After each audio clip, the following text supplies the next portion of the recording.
Good morning, good evening, good afternoon, wherever you are in the world. The most important thing in life can be whatever you are searching for. But one day you wake up and find that what you were searching for, it changes. How does it change? Because your perspective on life changes as we grow from the beginning of our lives to the point of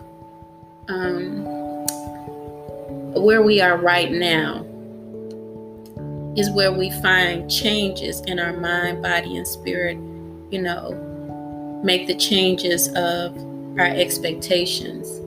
And then we can go back and look at where we were as children and see how far we've come. But in that journey, back and forth, as you reflect back and forth, what we find is the expectation. What was the expectation when you were 2 or 3 years old? And I know many will say that they don't even remember that age, and that's fine.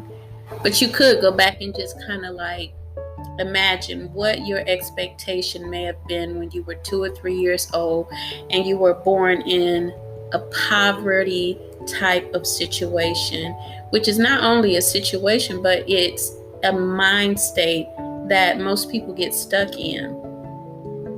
As we bring ourselves forward out of that mindset, our expectations have said something even as adults, But what is the expectation, and where have we come forward in life to see that we have adjusted the expectation or made the expectation, from that childhood?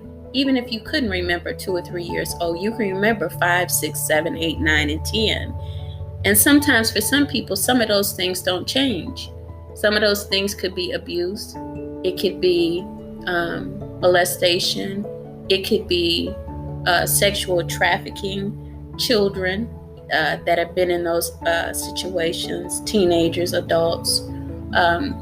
It could be any horrific situation, lack, poverty, not having a home to live in. And you expected more. And then, some people actually, they get used to what they see from childhood and they don't expect more. If you are someone 21 and over, I say take a picture of yourself. Really take a good look at yourself, not on the physical, but in your soul level, in your spirit.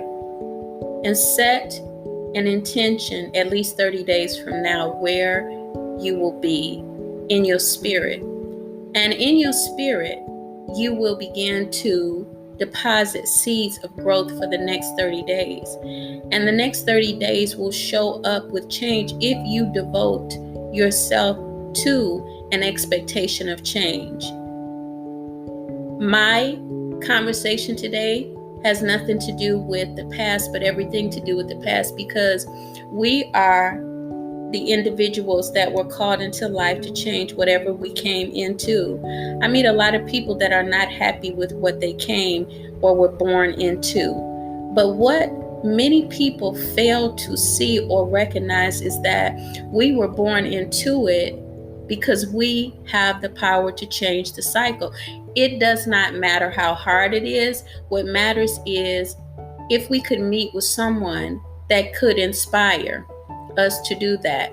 On the path, we meet people who are aspired to change their lives. And that is a course that they have signed up for. They may work at that one intention all of their lives, to change their life and give pieces of their life to others that are needed in different areas to make their change. So I say again, there are people that are born to aspire, which means that they aspire to create a new life, and they live to work to learn how to create a new life for themselves out of a paradigm of nothingness. We have people like Steve Jobs.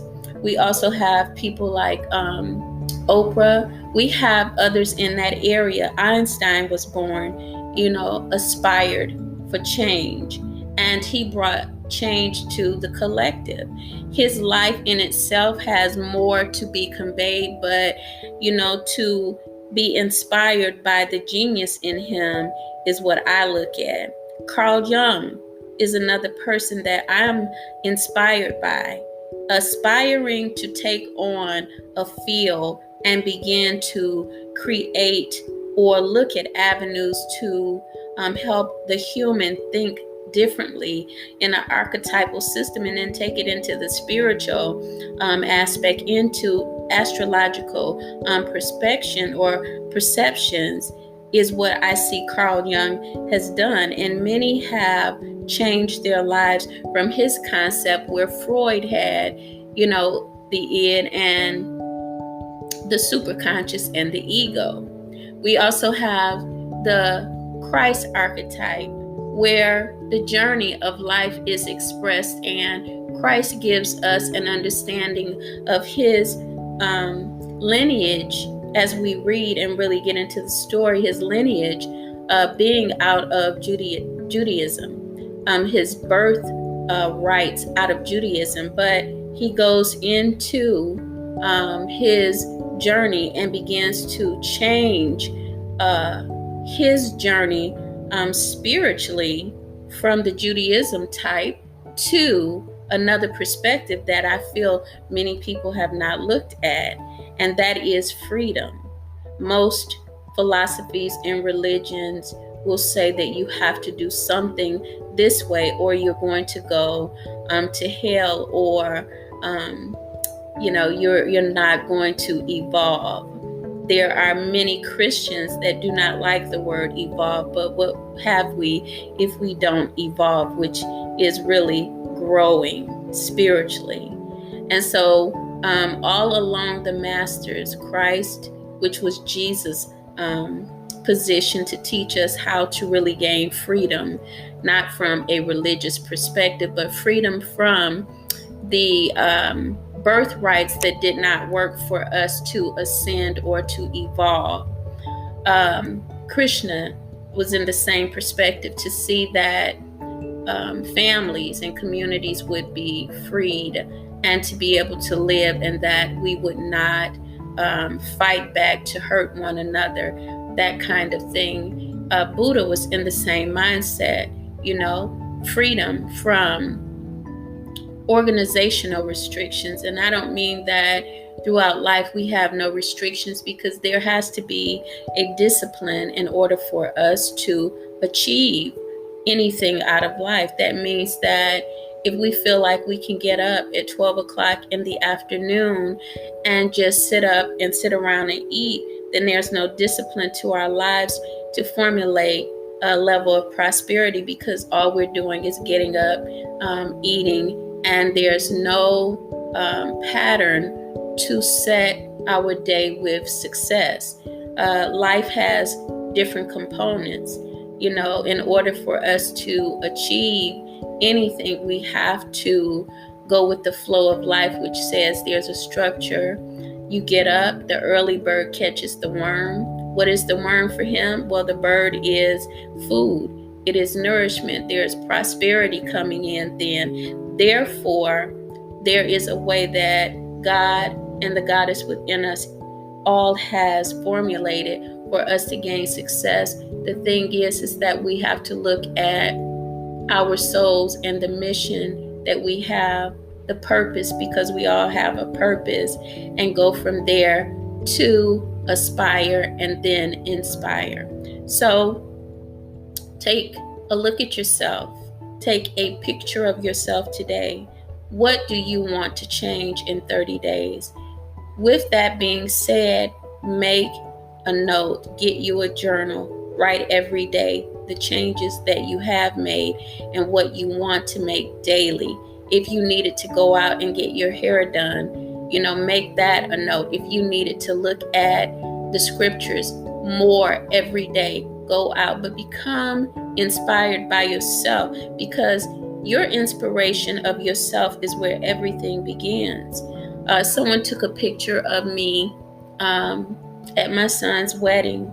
And I keep looking at it because I didn't see myself the way that today that I did 5 or 10 years ago, because I was working so hard to attain, things. Was it success?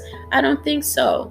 I was working to obtain different things at different times. But, I got up and I said, after I looked at this picture, I did not obtain, that financial success the way that I thought I would, but I'm good. I did not obtain the work promotion or the work aspect the way that I wanted to, but I did obtain. I did not obtain success in my marriages or relationships the way that I wanted to, but I did obtain. And I think that it's so important to look at what you got out of it. So many people look at the negative that they got out. They don't even look at that they received or they got these things. I have a family. There are some obstacles that came up, but I have children. I have children that are blessed and prosperous, and life goes on. We acquire these things, but looking at the picture, I said, I have me now because I did these things. They weren't to my thought process of what they should have been or would have been, but I did these things, and I look at me now and I have a new life that I'm beginning, and I can say, yes, thank you, because it's me now. I see me now, and I can look back and say that a child 5 or 6 years old that came up in the projects or the ghetto has obtained some things. Now I pass that baton over to my sons, my children, and my grandchildren, and I add to their lives with wisdom that I've obtained over the years and the ages. And I also add to others' lives, the wisdom, the inspiration on what it took for me to get here, and look at this picture and say, I have arrived, and I am grateful, because no one is promised life, but I am alive, I'm living, I'm breathing, and I am blessed. So that's what I wanted to give you guys today. Was it just about me? No, I am here to inspire. I aspired throughout all of my life, 56 years of living, to really gain the knowledge and the wisdom of inspiration to give to others. I am so grateful. So you all take that inspiration, be blessed, and have a wonderful day. Email me at ifwbuilders@gmail.com. We do interviews. If you have stories, we can go deeper. You can email me on your story to see if it, fits into the community aspect, building families, where you came from with your family, what you went through. People need to hear our stories. And so you contact me and be blessed. I'm so grateful to have had the experiences of hardship, hurt, pain, but then to gain out of them and begin to give others the inspiration from my aspirations of life. Bye-bye.